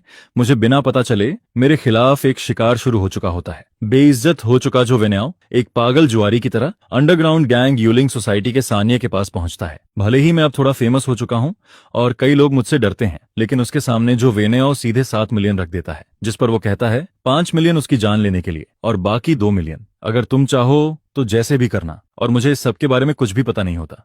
मैं बस शू शाओशुआंग के बेड के पास बैठा रहता हूँ और धीरे धीरे सुबह हो जाती है। सुबह की धूप कमरे में आती है। शू शाओशुआंग एक प्यारा सा एप्रन पहने खड़ी होती है। टेबल पर उसके हाथ से बने फ्राइड डॉ स्टिक्स और टोफू सूप रखे होते हैं। उस पल वो बिल्कुल नई नई शादी हुई वाइफ जैसी लग रही होती है, जिस पर मुझे कल का दिन याद आता है। एक ही दिन में मुझे मेरी 3 एक्स गर्लफ्रेंड्स ने किस किया था और मंदिर में कंसंट्रेशन मैंने इतने समय से प्रैक्टिस करके बनाई थी वो अब पूरी तरह हिल चुकी थी। अगर ऐसा ही चलता रहा तो मुझे डर था कि मैं फिर वही पुरानी गलती दोबारा कर दूंगा। तभी शू शाओशुआंग मुझे देखती है और कहती है, जोयांग वहां खड़े खड़े क्या सोच रहे हो, जल्दी आओ और ब्रेकफास्ट करो। मैं जैसे ही खाने बैठने वाला होता हूँ तभी दरवाजे पर नॉक होने लगती है। मैं कैट आई से बाहर देखता हूँ और अगले ही पल मेरी जान ही निकल जाती है। बाहर पेई ल्यूसी खड़ी होती है। मैं डर के मारे सोचने लगता हूँ ये यहाँ तक कैसे पहुंच गई। अब तो सब खत्म हो गया। मैं जल्दी से बात छुपाने की कोशिश करता हूँ, लेकिन शू शाओशुआंग तुरंत कुछ गड़बड़ फील कर लेती है, जिस पर अगले ही पल उसकी वो प्यारी और शांत वाइफ वाली इमेज गायब हो जाती है और उसकी जगह एक पूरी एटीट्यूड वाली बड़ी लड़की वापस आ जाती है। वो मुझे साइड में हटाते हुए कहती है, तुम ऐसे चोरी चोरी क्या कर रहे हो, हटो, मैं देखती हूँ बाहर कौन है। मैं उसे रोक भी नहीं पाता और वो सीधे दरवाजा खोल देती है। दरवाजे के बाहर पेई ल्यूसी खड़ी होती है। वो पहले धीरे से कुछ बोलने वाली होती है,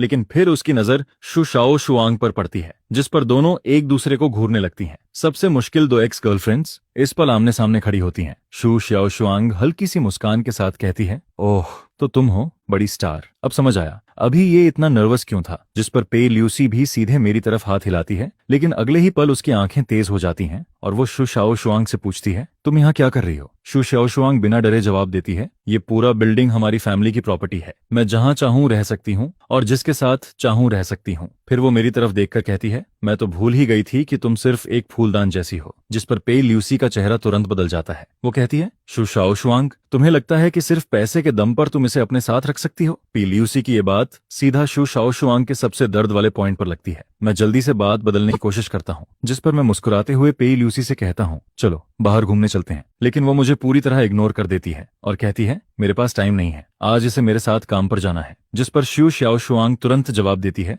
मैंने तुमसे पूछा था क्या, तुम इसके लिए फैसले क्यों ले रही हो, तुम होती कौन हो। पेई ल्यूसी भी तुरंत पलटकर कहती है, तो मैं भी तुमसे यही पूछती हूँ, तुम खुद को क्या समझती हो। उन दोनों को कॉरिडोर में लड़ने से रोकने के लिए मैं मजबूरी में दोनों को साथ ब्रेकफास्ट करने के लिए टेबल पर बैठा देता हूँ और फिर मैं खुद उनके बीच में किसी बेचारे वेटर की तरह बैठ जाता हूँ। पेई ल्यूसी शुआ शाओशुआंग के बनाए हुए टोफू सूप का एक कौर खाती है।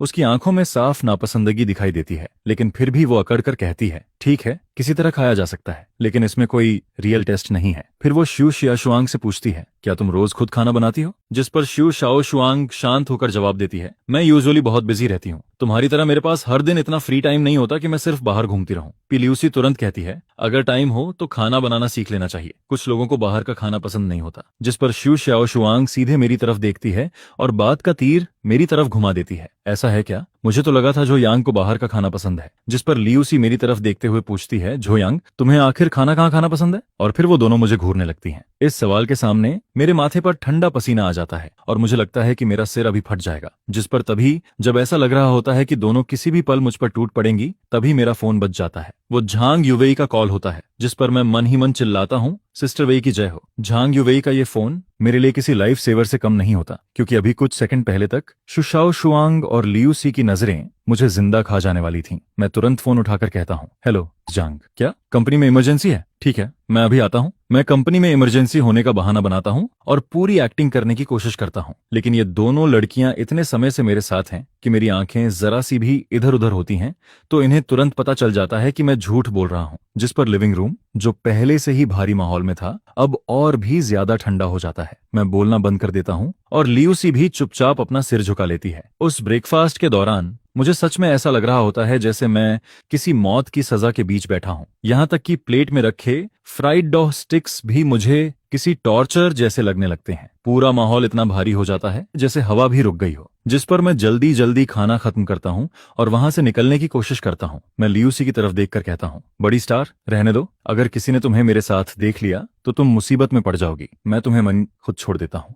लेकिन जैसे ही मुझे लगता है कि दूसरा वर्ल्ड वॉर फिर से शुरू होने वाला है, मैं तुरंत उठ जाता हूं और कहता हूं, रहने दो, मैं सबवे से चला जाऊंगा। इसके बाद मैं वहां से ऐसे भागता हूं जैसे जान बचाकर निकल रहा हूं, और मेरे पीछे वो दोनों अचानक किसी अजीब से समझौते पर पहुंच जाती हैं। जिस पर शु शाओ शुआंग ठंडे चेहरे से लियूसी से कहती है, सिर्फ झुआओ निंग ही वापस नहीं आई है, वो बाई सरनेम वाली औरत भी वापस आ चुकी है, और वो भी झुआओ यांग पर नजर रखे बैठी है। इसलिए हमारे बीच लड़ने से अच्छा है कि पहले बाहर वालों से डील किया जाए। और इसी समय मैं सबवे में बैठा हुआ अपनी जिंदगी के बारे में सोच रहा होता हूँ। मुझे लग रहा होता है कि मैं सच में अपनी जान दांव पर लगाकर जी रहा हूँ। अगर मैं ऐसे ही इन सबके बीच फंसा रहा तो एक दिन सच में खत्म हो जाऊंगा। जिस पर मैं मन ही मन कसम खाता हूँ कि आज से मैं लड़कियों से दूर रहूंगा और सिर्फ अपने करियर पर ध्यान दूंगा। लेकिन रियलिटी मुझे एक मौका भी नहीं देती, क्योंकि तभी सबवे में एक स्कूल गर्ल मुझे पहचान लेती है। वो अचानक चिल्लाकर कहती है, क्या तुम झो यांग हो? जिस पर पूरा डिब्बा एकदम से शोर से भर जाता है। कोई फोटो मांगता है, कोई ऑटोग्राफ, और कुछ लोग मेरे चारों तरफ जमा हो जाते हैं। मैं किसी शर्मिंदा भगोड़े की तरह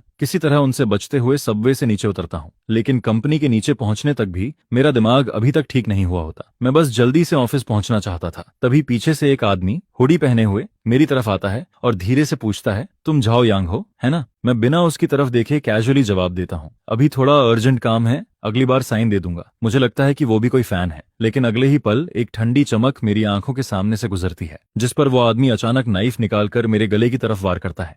मैं इंस्टिंक्टिवली पीछे हटता हूँ, जिस वजह से वो वार मेरे गले की जगह कंधे पर लग जाता है। मेरे कंधे से तुरंत खून निकलने लगता है, लेकिन वो आदमी बहुत तेजी से हरकत करता है। वो मेरा कंधा पकड़ लेता है और इससे पहले कि मैं कुछ कर पाऊं, उसका नाइफ मेरे पेट में घुस चुका होता है। जिस पर कंपनी के नीचे का वो आम सा रास्ता अगले ही पल किसी डरावने सीन में बदल जाता है। वो आदमी नाइफ वापस खींचने ही वाला होता है कि तभी मैं पूरी ताकत से उसका हाथ पकड़ लेता हूँ और जोर से चिल्लाता हूँ, आग लग गई, जल्दी आओ। मेरी आवाज सुनकर आसपास के लोग तुरंत इकट्ठा होने लगते हैं, जिस पर किलर घबरा जाता है और जल्दी से अपने साथी की मोटरसाइकिल पर बैठकर वहां से भाग जाता है। जमीन पर गिरने से पहले मैं बस इतना कह पाता हूँ, एम्बुलेंस बुलाओ। 5 मिनट बाद मोशन मीडिया के बाहर झांग युवेई मेरा इंतजार कर रही होती है, लेकिन मेरी जगह वहां पेई ल्यूसी और शु शाओ शुआंग भी पहुंच जाती हैं। तीनों औरतों को अभी तक ये तय करने का मौका भी नहीं मिला था कि मुझे कौन अपने पास रखेगी।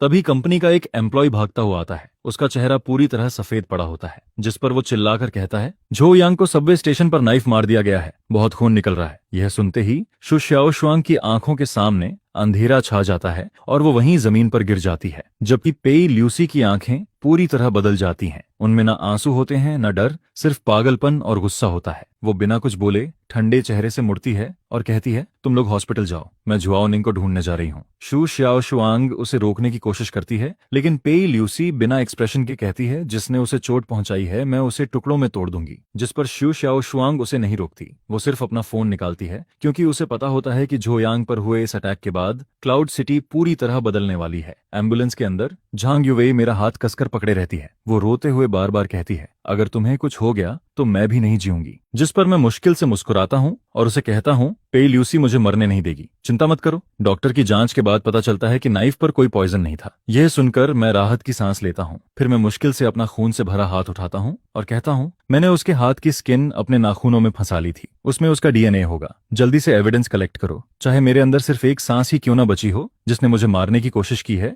मैं उसे इसकी कीमत जरूर चुकवाऊंगा। क्लाउड सिटी में रेड डार्क ग्रुप को सबसे ताकतवर अंडरग्राउंड फोर्स माना जाता है, जिसने खुद को सबसे अच्छे तरीके से साफ इमेज में बदल लिया था। और उस ग्रुप की रूलर जुआओनिंग सिर्फ 31 साल की थी। वो क्लाउड सिटी के सबसे अमीर लोगों में से एक थी। इसी समय ये पुरानी अंडरवर्ल्ड क्वीन शीशे के सामने खड़ी होकर खुद को तैयार कर रही होती है उस आदमी से मिलने के लिए जिससे वो सबसे ज्यादा प्यार भी करती है और सबसे ज्यादा नफरत भी, झोयांग। वो अपने पुराने सख्त कपड़े उतार देती है और उनकी जगह एक लाल रंग की टाइट ड्रेस पहनती है, जिसे देखकर कोई भी आदमी अपना होश खो दे। लेकिन फिर भी झोयांग उसके सामने नहीं आता। मेरा इंतजार करने वाली ऑफिस में घुसकर आई हुई पेई ल्यूसी होती है। वो सीधे जुआओनिंग के सामने जाकर कहती है, सही कहा, सिर्फ तुम ही उसे कंट्रोल कर सकती हो। उसे हॉस्पिटल पहुंचा दिया गया है। जिस पर पेई ल्यूसी ठंडे चेहरे से आगे कहती है, किसी ने उसे नाइफ मार दिया है। यह सुनते ही जुआओनिंग के चेहरे पर मौजूद 5वीं बहन वाली नरमी एक पल में गायब हो जाती है और उसकी जगह भयानक गुस्सा आ जाता है। जिस पर वो धीरे से कहती है,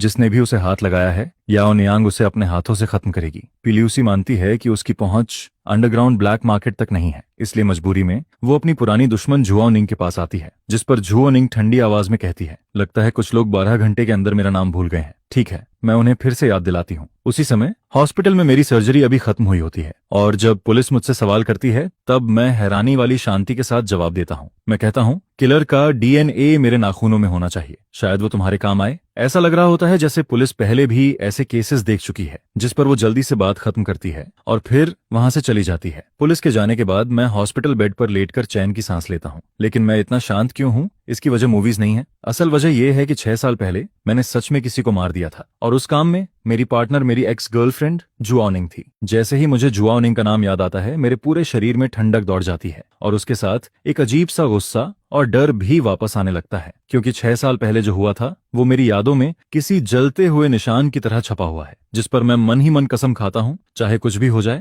मैं उससे मिलने नहीं जाऊंगा। क्योंकि अगर मैंने उसे फिर से देखा तो बड़ी मुश्किल से उससे दूर बनाई हुई मेरी जिंदगी पूरी तरह टूट जाएगी। इसी बीच झांग युवेई हाथ में खाना लेकर वार्ड में आती है। वो मेरे पास आकर कहती है, तुम्हारा फेवरेट खाना लेकर आई हूँ। जिस पर मैं तुरंत पूछता हूँ, सिस्टर वेई, पी ल्यूसी और शू श्याओ शुआंग कहाँ हैं? वो दोनों क्यों नहीं आई? मैं पूछना तो चाहता हूँ कि वो दोनों आखिर कहाँ गई हैं, लेकिन झांग युवेई मेरी सारी आदतें पहले से समझती है। जिस पर वो मुझे घूर कर कहती है, उनके पास जरूरी काम है, तुम बस यहाँ चुपचाप लेटे रहो। भले ही वो बात को कैजुअली टाल देती है, लेकिन मुझे साफ महसूस होने लगता है कि क्लाउड सिटी में कुछ बहुत बड़ा शुरू हो चुका है। और मेरा अंदाजा सही निकलता है, क्योंकि इस समय पूरा क्लाउड सिटी हिल चुका होता है। ऊपर से देखने पर मेरे नाम से जुड़े 30 से ज्यादा टॉपिक्स हॉट सर्च में चल रहे होते हैं और उससे भी ज्यादा शॉकिंग बात यह होती है कि ऑब्सिडियन ग्रुप अचानक 10 मिलियन का रिवॉर्ड अनाउंस कर देता है। जो भी उस किलर के बारे में कोई जानकारी देगा उसे सीधे 10 मिलियन मिलेंगे, जिस पर पूरे शहर के लोग पागल हो जाते हैं। अब लोग सिर्फ इंसाफ के लिए नहीं बल्कि अपनी जिंदगी बदलने वाले उस पैसे के लिए भी किलर को ढूंढ रहे होते हैं। और सिर्फ शहर की नॉर्मल दुनिया ही नहीं, क्लाउड सिटी की अंधेरी दुनिया भी हिल चुकी होती है। हर छोटे बड़े गैंग का बॉस एक जगह जमा होता है और उन्हें इतना चुप कराने वाला सिर्फ एक इंसान होता है, जुआओनिंग।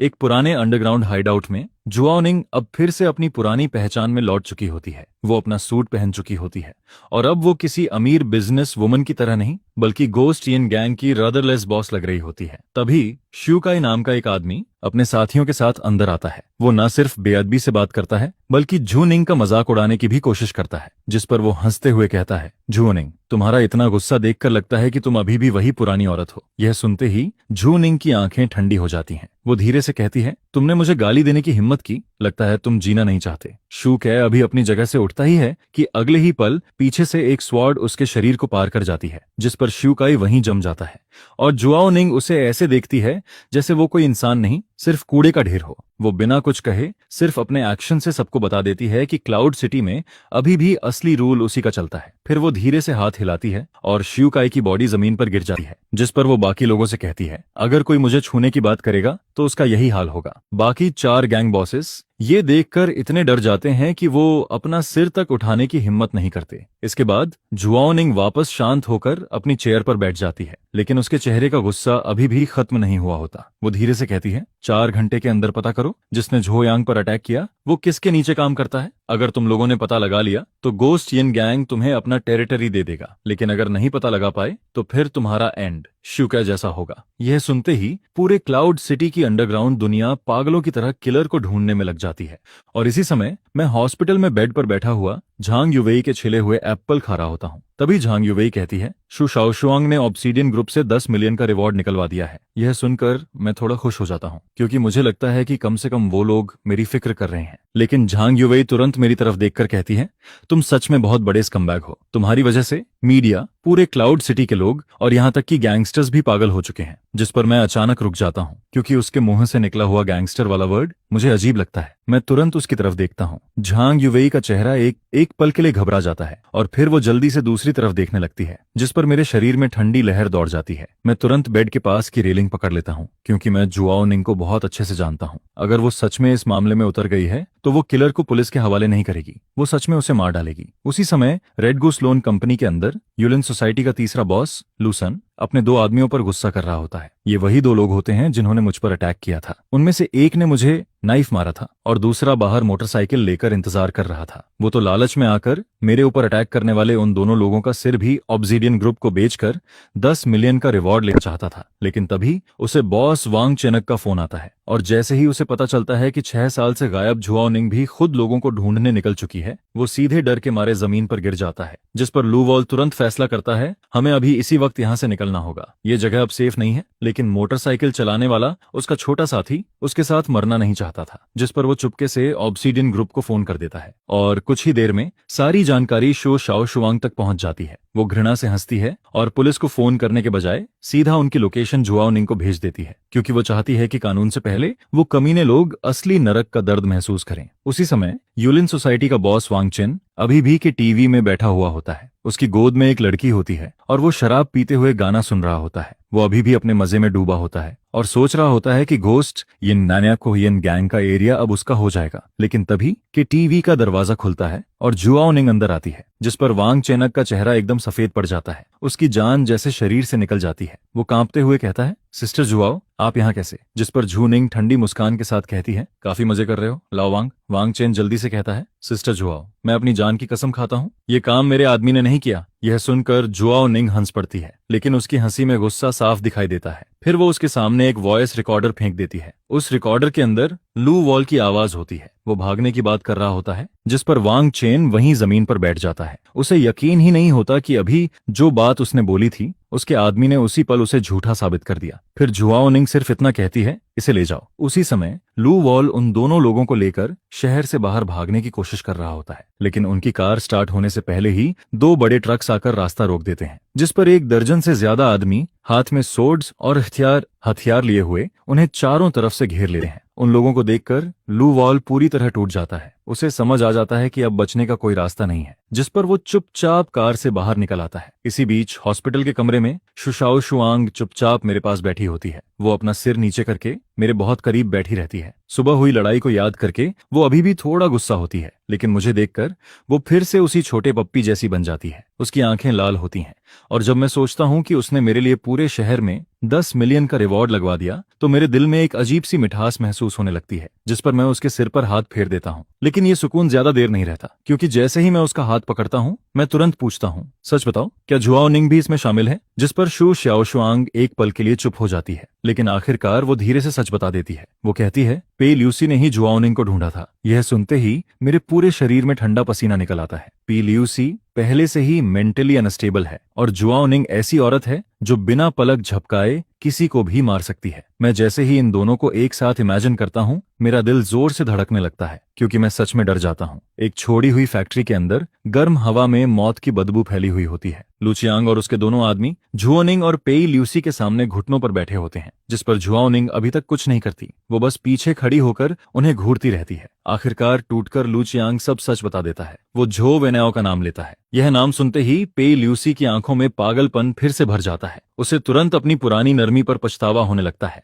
वो सोचती है कि उसने झो वेनाओ को छोड़कर गलती की, जिस पर वो ठंडी आवाज में कहती है, मुझे एक नाइफ दो। उस पल ये फेमस एक्ट्रेस पूरी तरह बदल जाती है। वो किसी बदला लेने वाली शैतान जैसी लगने लगती है। वो नाइफ पकड़कर लू चियांग और उसके आदमी की तरफ बढ़ने लगती है। उसके शरीर से निकलती हुई खून की प्यास वहां मौजूद हर इंसान को डरा देती है। लेकिन जैसे ही वो नाइफ उठाती है तभी उसका फोन बज जाता है, जिस पर फोन की स्क्रीन पर मेरा नाम दिखाई देता है। मेरी आवाज सुनते ही उसकी आंखों का वो लालपन धीरे धीरे कम होने लगता है। वो तुरंत अपनी आवाज नरम करके कहती है, झोयांग, तुम्हारी चोट कैसी है? लेकिन दूसरी तरफ मैं बहुत गुस्से में होता हूँ। मैं बिना कुछ घुमाए सीधे कहता हूँ, अगर तुमने किसी को मारा तो फिर कभी मुझसे मिलने मत आना। पी ल्यूसी जैसी पागल लड़की के लिए ये बात किसी सजा से कम नहीं होती, जिस पर वो मजबूरी में बहुत दुखी होकर अपने गुस्से को रोक लेती है। फिर वो फोन जुआओ निंग को दे देती है, जिस पर फोन हाथ में लेते ही ये अंडरवर्ल्ड क्वीन तुरंत अपनी आवाज बदल देती है। वो हंसते हुए कहती है, डियर, क्या तुम मुझे मिस कर रहे थे? लेकिन मैं उसे भी गुस्से में डांटना शुरू कर देता हूँ। मैं उसे साफ कहता हूँ कि अगर उसने कुछ गलत किया तो मैं उससे हमेशा के लिए दूर हो जाऊंगा। लेकिन हैरानी की बात यह होती है कि जुआओ निंग को बिल्कुल भी गुस्सा नहीं आता, बल्कि उसका चेहरा हल्का लाल हो जाता है और वो अंदर ही अंदर और ज्यादा खुश होने लगती है, क्योंकि जितना ज्यादा मैं उसे डांटता हूँ वो उतना ही ज्यादा एक्साइटेड हो जाती है। फोन रखने के बाद मैं किसी तरह राहत की सांस लेता हूँ। कम से कम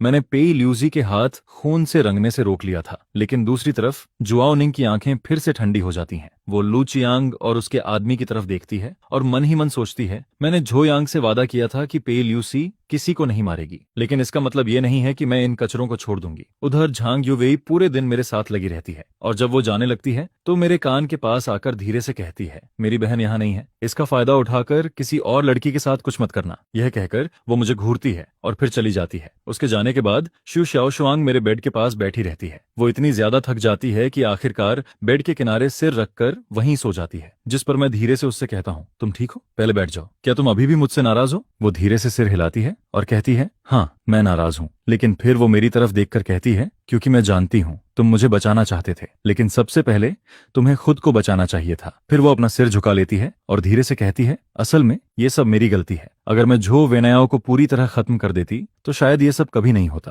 झो वेनायाओ ही मर्डरर है, उसी ने पैसे खर्च किए थे। उसने मुझे लाल आंखों के साथ बताया था कि मैन मास्टरमाइंड झो वेनायाओ ही है, बस वो 6 साल पहले वाली अगली फैमिली रिवेंज लेने नहीं आई है।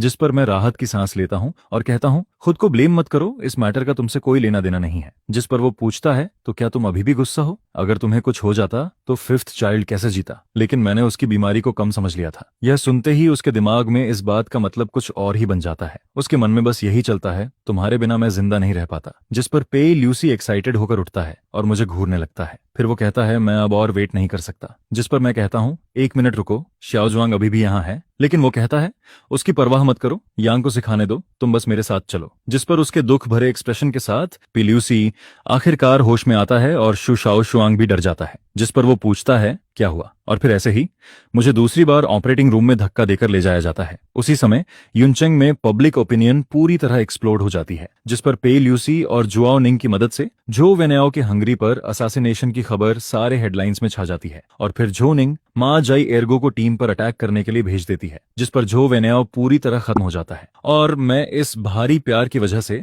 हॉस्पिटल बेड पर लगभग सब कुछ कन्फेस कर देता हूँ, क्योंकि पिछली रात मेरे घाव फिर से फट गए थे।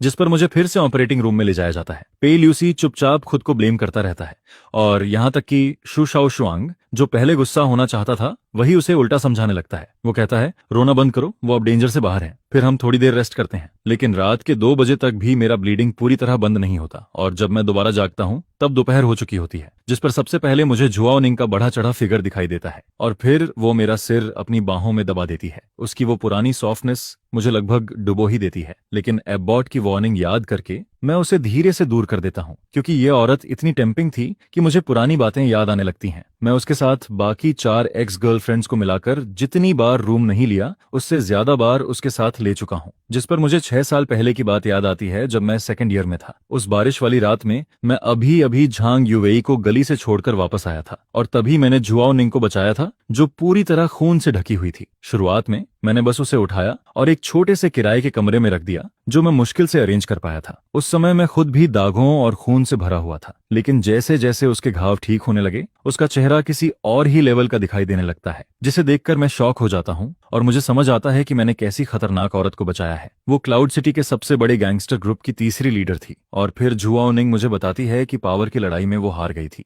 जिस पर अब उसे सेकंड बॉस टेरर पीछा करके मारना चाहता था और वो अकेले मरना चाहती थी। लेकिन शायद उस रात बिछड़ने वाली फीलिंग की वजह से मैं उसका हाथ पकड़ लेता हूँ और जोर से चिल्लाता हूँ, मैं तुम्हें न जाने नहीं दूंगा। फिर मैं कहता हूँ, अगर सीजुन की परेशानी की वजह से मरना ही है तो चलो साथ मरते हैं। और फिर उसी रात हम दोनों एक दूसरे के करीब आ जाते हैं, जिसके बाद हम एक पागल प्लान बनाते हैं। मैं खुद जाकर फियर ऑफ लू से मिलता हूँ। मैं उसके सामने एक लालची आदमी होने का नाटक करता हूँ और कहता हूँ, मुझे 10 लाख चाहिए, पैसे मिलते ही मैं तुम्हें बता दूंगा कि जुआओ निंग कहाँ है। जिस पर लू सच में मेरे झांसे में आ जाता है और फिर वो अपने आदमियों के साथ मुझे अंदर ले जाता है। लेकिन जैसे ही उसके आसपास की सिक्योरिटी ढीली पड़ती है, मैं अचानक टेबल के ऊपर से कूद जाता हूँ, फिर वाइन बॉटल तोड़ता हूँ और भेड़िए की तरह उसके गले पर मार देता हूँ। मुझे याद नहीं कि उस समय कितना दर्द हुआ था, मुझे बस इतना याद है कि हर तरफ खून था और मेरे सामने एक बॉडी पड़ी हुई थी। और जब मुझे दोबारा होश आता है तब तक लुओ मर चुका होता है। यही मेरा सीक्रेट था, मेरे शांत चेहरे के नीचे छुपा हुआ, क्योंकि 6 साल पहले ही मैं एक ऐसा इंसान बन चुका था जिसने किसी को मार दिया था। जिस पर जुआओ निंग को देर से यह बात समझ आती है और वो कहती है, तुम पागल हो, वापस स्कूल जाओ, यहाँ का काम मुझ पर छोड़ दो। जिसके बाद वो आखिर में मुझे स्कूल वापस भेज देती है और फिर 3 महीने बाद मैं और जुआओ निंग एक साथ आ जाते हैं और उसके बाद हमारा रिलेशन काफी स्मूथली चलने लगता है। जुआओ निंग मुझसे 5 साल बड़ी है और वो इकलौती औरत है जिसने मेरे 4 लड़कियों के साथ चल रहे रिलेशन को पहले ही समझ लिया था, लेकिन फिर भी उसने मुझे एक्सेप्ट किया। यहाँ तक कि वो 3 साल पहले क्लाउड सिटी छोड़कर चली गई थी और फिर उसने मुझे पागलों की तरह ढूंढा, जब तक कि उसने मेरा हॉट सर्च नहीं देख लिया। जिसके बाद वो विदेश से वापस उड़कर आ जाती है, जिस पर हॉस्पिटल बेड के सामने खड़ी जुआओ निंग की आंखों से धीरे धीरे आंसू गिरने लगते हैं और वो पूछती है, इस बार तुम कितने समय के लिए रुकने वाले हो? जिस पर मैं कहता हूँ, मैं युनचेंग में रहूंगा। सच कहूं तो पिछले 3 सालों में मैं बस 4 सेकंड के लिए ही दूर गया था। फिर मैं अपना सीना थपथपाता हूं और उससे कसम खाकर कहता हूं। लेकिन जुआओ निंग मुझ पर बिल्कुल भरोसा नहीं करती, बल्कि वो धीरे से अपना कॉलर नीचे करती है और मेरी तरफ झुक जाती है, जिस पर मेरी सारी डिफेंस एक पल में टूटने लगती है और मैं लगभग कंट्रोल खोने वाला होता हूं। तभी दरवाजा खुलने की आवाज आती है और फिर झांग युवेई हाथ में लंच बॉक्स लेकर अंदर आती है।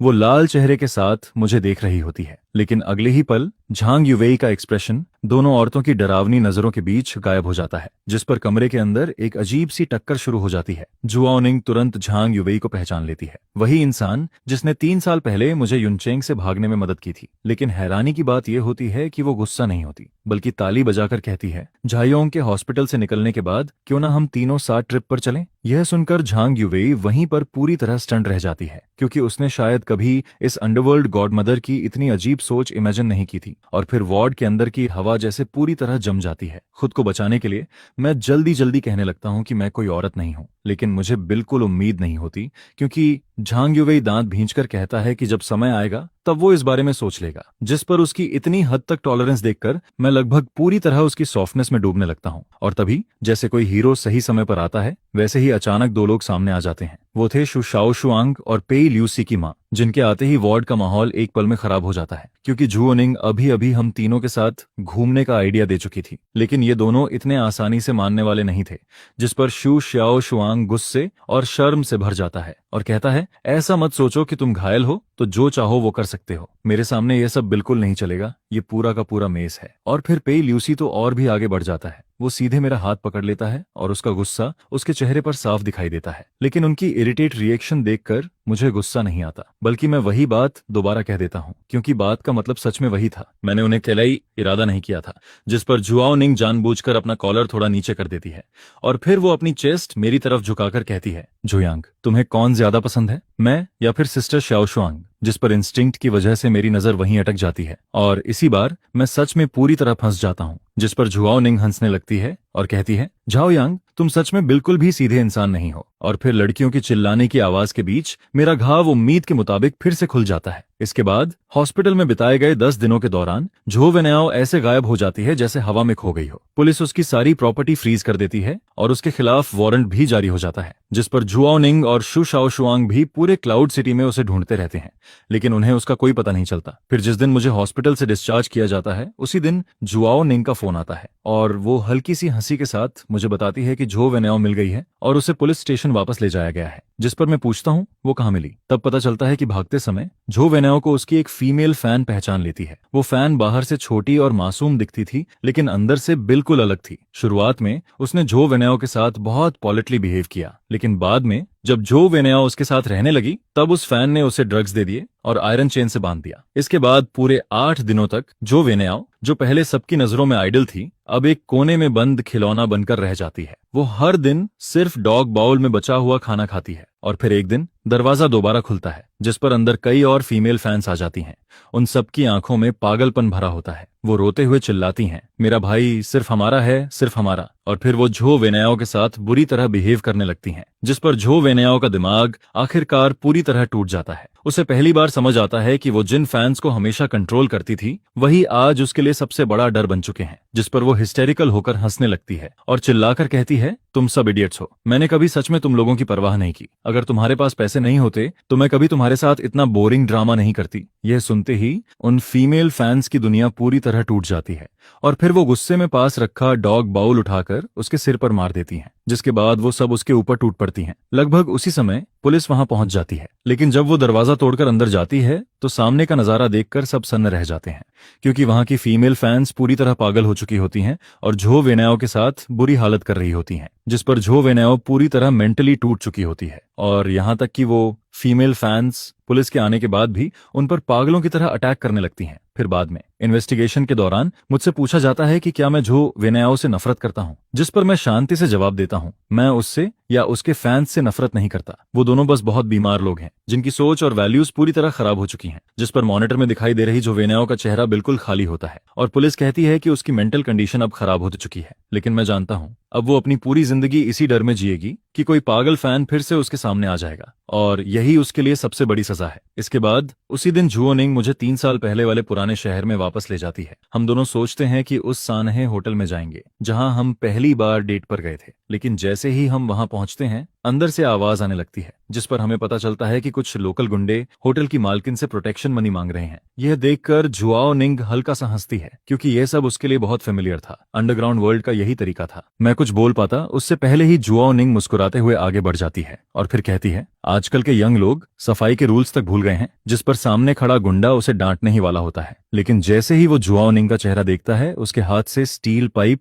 नीचे गिर जाता है, क्योंकि वो जुआओनिंग थी। भले ही उसे इस दुनिया से गए 3 साल हो चुके थे, लेकिन इस जगह पर आज भी उसका नाम सुनकर लोग डरते थे। जिस पर वो सारे गुंडे डरकर वहां से भाग जाते हैं और फिर हम दोनों उसी पुराने विंडो सीट पर जाकर बैठ जाते हैं। लेकिन तभी जुआओनिंग का फोन बजने लगता है। वो कुछ देर तक फोन को देखती रहती है और फिर उसका चेहरा धीरे धीरे सीरियस हो जाता है, जिस पर वो अपना फोन मेरी तरफ बढ़ाती है। और तब मुझे पता चलता है कि शु शाओशुआंग के पिता ने अपने बिजनेस के घाटे को भरने के लिए उसकी शादी कहीं तय कर दी है। जिस पर जुआओनिंग मेरी तरफ देखकर कहती है, लगता है तुम्हारी छोटी बहन को जबरदस्ती किसी और से शादी करनी पड़ेगी, या फिर क्या वो भी मेरी तरह तुम्हारी औरत है? ये कोई सौदेबाजी का सामान नहीं है। मेरी मदद करो, पे ल्यूसी और झांग युवेई से कांटेक्ट करवाओ, क्योंकि जब वो सब मेरे साथ चलना चाहते हैं तो फिर हम सब मिलकर इस क्लाउड सिटी का आसमान बदल देंगे। क्लाउड सिटी होटल की सबसे ऊपर वाली फ्लोर पर शादी के नाम पर एक बैंक्वेट चल रहा होता है, लेकिन असल में वहां एक टेकओवर होने वाला होता है, जिस पर शु शाओशुआंग झू मो के साथ अपने पिता के पास बैठी होती है और सामने वही लोग बैठे होते हैं जिनसे उनका कर्ज जुड़ा हुआ था। फिर जैसे ही रिंग एक्सचेंज होने वाली होती है, बैंक्वेट हॉल का दरवाजा जोर से खुल जाता है,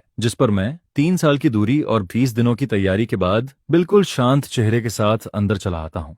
और मेरे पीछे कोई आर्मी नहीं होती, बल्कि क्लाउड सिटी की सबसे खतरनाक और सबसे अमेजिंग 3 औरतें खड़ी होती हैं, जिस पर जुआओनिंग अपने ब्लैक सूट पहने आदमियों के साथ हॉल के सारे एग्जिट ब्लॉक कर देती है और फिर वो मुस्कुराकर कहती है, आज यहाँ कोई डील नहीं होगी, मैं इस जगह पर होने वाला हर ट्रेड रोक दूंगी। इसके बाद पेई ल्यूसी सामने खड़ा होता है। चारों तरफ मीडिया के कैमरा फ्लैश हो रहे होते हैं, लेकिन वो बिना डरे मेरा हाथ पकड़ लेता है और फिर सबके सामने अनाउंस करता है कि झो वेनेओ खत्म हो चुकी है और अब जो भी मेरे आदमी को छूने की कोशिश करेगा वो सीधे मेरे खिलाफ जाएगा। जिस पर झांग युवेई भी आगे आता है। उसके हाथ में एक इन्वेस्टमेंट कॉन्ट्रैक्ट होता है और फिर वो बिल्कुल शांति से सामने बैठे हेयाओ ग्रुप के लोगों से कहता है, तुम्हारा सारा कर्ज हमारी मीडिया कंपनी और होंगान ग्रुप मिलकर चुका देंगे। यह सुनते ही शु शाओशुआंग खुद को रोक नहीं पाती और सीधे भागकर मेरी बाहों में आ जाती है। इस बार किसी ने भी मुझ पर किसी का दिल चुराने का इल्जाम नहीं लगाया और फिर देर रात जब यह सारा हंगामा खत्म हो जाता है तब मैं वापस उस छोटे से किराए के घर में लौटता हूँ, लेकिन अब वहाँ हर तरफ 4 औरतों की मौजूदगी और उनकी खुशबू फैली होती है, जिस पर मैं चुपचाप अपने दिल में मान लेता हूँ कि इन चारों के साथ पूरी जिंदगी बिताने का जो माहौल है वो अब पहले जैसी टेंशन से बदलकर एक अजीब सी हार्मनी में बदल चुका है। और फिर मैं सोफा के बीच में बैठा होता हूँ और मेरे सामने वो 4 चेहरे होते हैं जिन्हें देखकर किसी का भी दिल भर जाए, जिस पर मैं अपने मन में समझ जाता हूँ कि ये अब वो 4 नाव नहीं है जो कभी भी डूब सकती थीं, बल्कि ये एक ऐसा नरम पिंजरा है जिससे मैं अब कभी निकल नहीं पाऊंगा। और सच कहूं तो अब मैं निकलना भी नहीं चाहता। क्लाउड सिटी की रात अभी भी उतनी ही खूबसूरत और डेंजरस लगती है, और मेरी यह शूरा फील्ड वाली कहानी अब जाकर अपने सबसे बड़े चैप्टर में एंटर करती है।